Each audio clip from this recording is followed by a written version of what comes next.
എല്ലാവർക്കും നമസ്കാരം. എൻ്റെ യൂട്യൂബ് ചാനലായ ഹോം ഷെഫിലേക്ക് സ്വാഗതം. ഇന്ന് ഞാനിവിടെ ഉണ്ടാക്കാൻ പോകുന്നത് ഒരു അടിപൊളി വാനില ക്രീം കേക്കാണ്.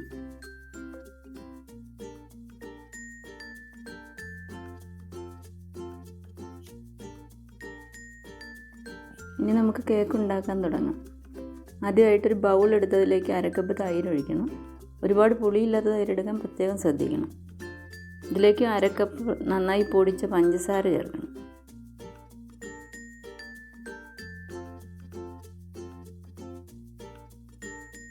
അത് കഴിഞ്ഞിട്ടൊരു 1/4 ടീസ്പൂൺ വാനില എസൻസ് ചേർത്ത് നന്നായിട്ട് മിക്സ് ചെയ്ത് കൊടുക്കണം.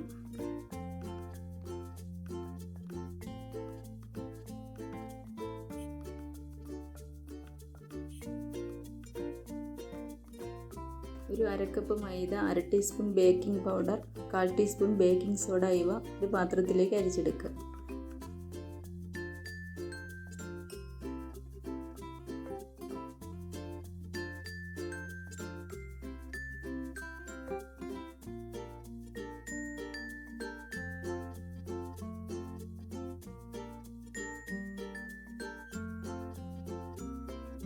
ഇത് നേരത്തെ തയ്യാറാക്കി വെച്ചിരിക്കുന്ന മിക്സ്ചറിലേക്ക് ചേർത്ത് നന്നായി ഇളക്കണം.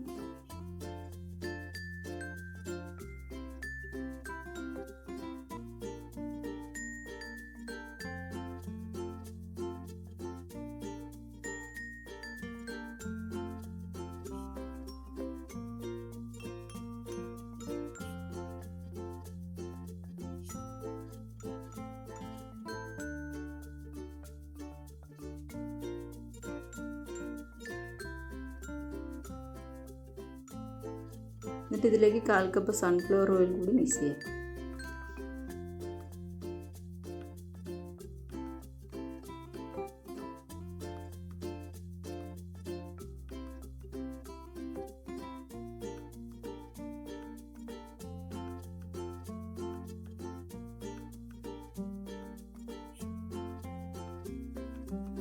ആദ്യമായിട്ട് വൃത്താകൃതിയിലുള്ള ഒരു പാത്രം എടുക്കണം. ഇതിനുള്ളിൽ നന്നായിട്ട് എണ്ണ തടവി കൊടുക്കുക. അതിന് ശേഷം ഒരു ബട്ടർ പേപ്പർ വെച്ച് കൊടുക്കുക. എന്നിട്ട് വീണ്ടും കുറച്ച് എണ്ണ തടവി കൊടുക്കണം.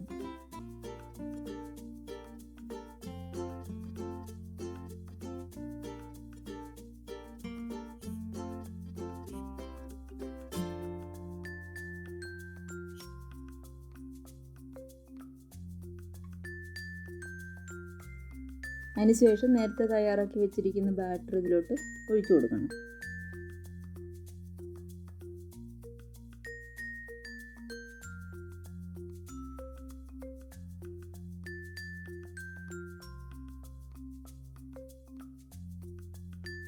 എന്നിട്ട് ഒരു ഷീറ്റ് അലൂമിനിയം ഫോയിൽ എടുത്ത് ഈ മോൾഡ് നന്നായിട്ട് കവർ ചെയ്യുക.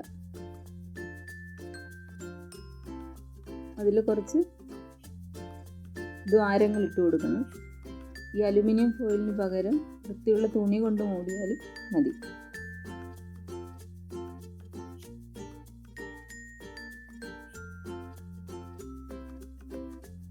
ഇനി ഒരു ഇഡലിക്കുട്ടകം എടുത്തിട്ട് 1 കപ്പ് വെള്ളം ഒഴിക്കണം അതിനകത്തോട്ട്. എന്നിട്ട് അത് 5 മിനിറ്റ് മീഡിയം ഫ്ലെയിമിൽ ചൂടാക്കി എടുക്കുക.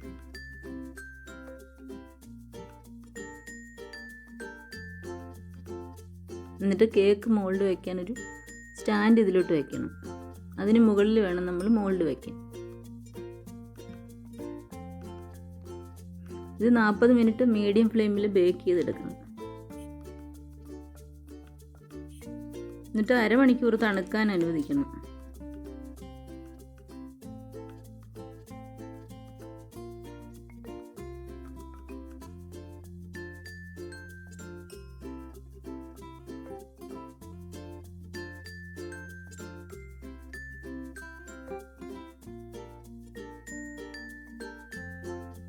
അതിനുശേഷം ഇതിനെ പല ലെയറാക്കി എടുക്കാം. നമുക്ക് ഒരുപാട് വലിയ കേക്കാണെങ്കിലും ഒരുപാട് ലെയറാക്കാം. ചെറിയ കേക്കാണെങ്കിൽ 2-3 ലെയറാക്കിയാലും മതി.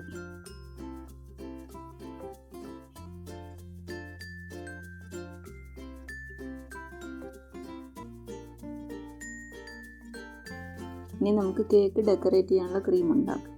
അതിനായിട്ട് 1 കപ്പ് വിപ്പിംഗ് ക്രീം ഒരു ബൗളിലോട്ട് ഒഴിക്കണം. എന്നിട്ട് 5 മിനിറ്റ് മീഡിയം സ്പീഡിൽ ബീറ്റ് ചെയ്യണം. ഞാനിവിടെ ഇലക്ട്രിക് ബീറ്ററാണ് ഉപയോഗിക്കുന്നത്. അല്ലാതെ ഒരു വിസ്ക് കൊണ്ട് ബീറ്റ് ചെയ്താലും മതി. പക്ഷെ അതിന് കൂടുതൽ സമയം എടുക്കുമെന്നേ ഉള്ളൂ. ഇതിലേക്ക് 2 ടേബിൾ സ്പൂൺ പൊടിച്ച പഞ്ചസാര, 1/4 ടേബിൾ സ്പൂൺ വാനില എസൻസ് എന്നിവ ചേർത്തിട്ട് ഒന്നുകൂടി ബീറ്റ് ചെയ്യാം.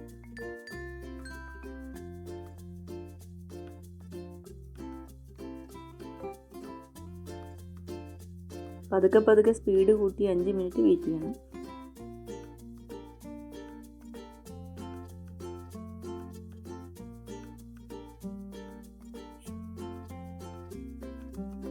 നമ്മുടെ ക്രീം റെഡി ആയിട്ടുണ്ട്. ഇപ്പോൾ ഇത് നമുക്ക് 10 മിനിറ്റ് ഫ്രിഡ്ജിൽ വയ്ക്കാം.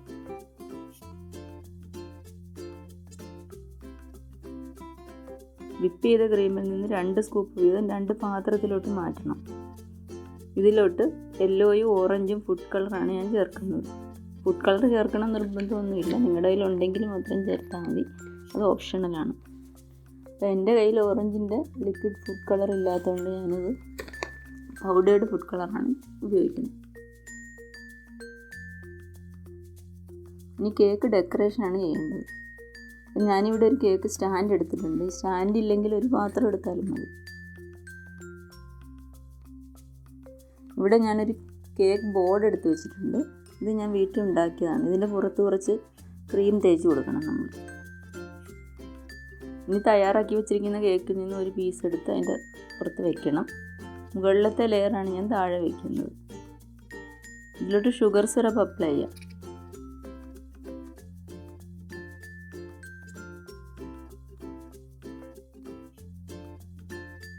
ഇതിലേക്ക് വിപ്പ് ചെയ്ത് വെച്ചിരിക്കുന്ന ക്രീം വെച്ച് കൊടുക്കാം.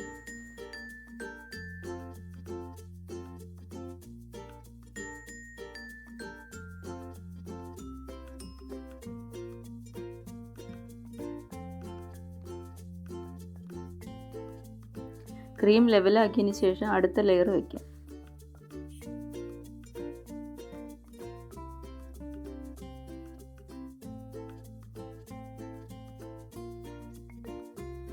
ആദ്യത്തെ ലെയർ ചെയ്ത പോലെ ഷുഗർ സിറപ്പും വിപ്പിംഗ് ക്രീമും വെച്ച് കൊടുക്കണം നമ്മൾ.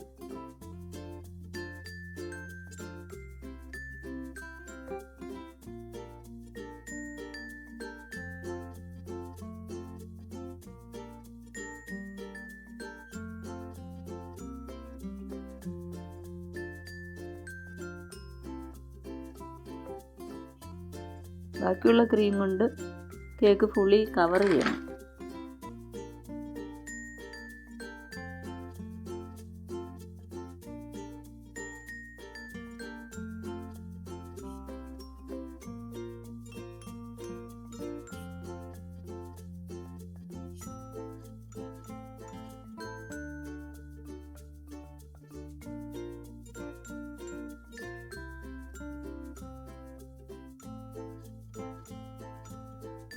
ഞാനിവിടെ ഫുഡ് കളർ ചേർത്ത് തയ്യാറാക്കി വെച്ചിരിക്കുന്ന ക്രീം ഒരു പൈപ്പിംഗ് ബാഗിലാക്കുക.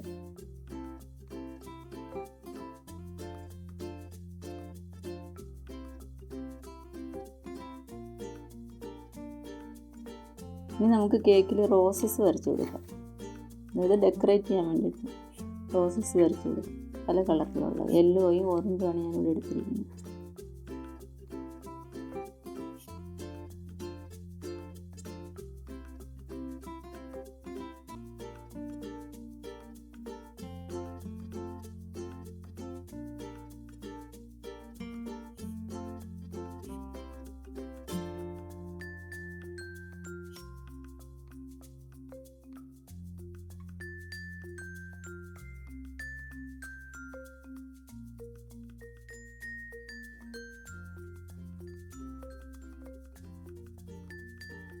ഇപ്പം നമ്മുടെ കേക്ക് റെഡി ആയിട്ടുണ്ട്.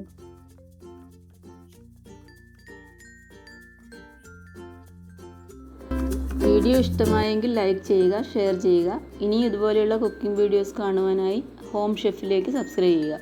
ബെൽ നോട്ടിഫിക്കേഷൻ എനേബിൾ ചെയ്യുക. ഇനിയും കാണുന്നതുവരെ ഗുഡ് ബൈ.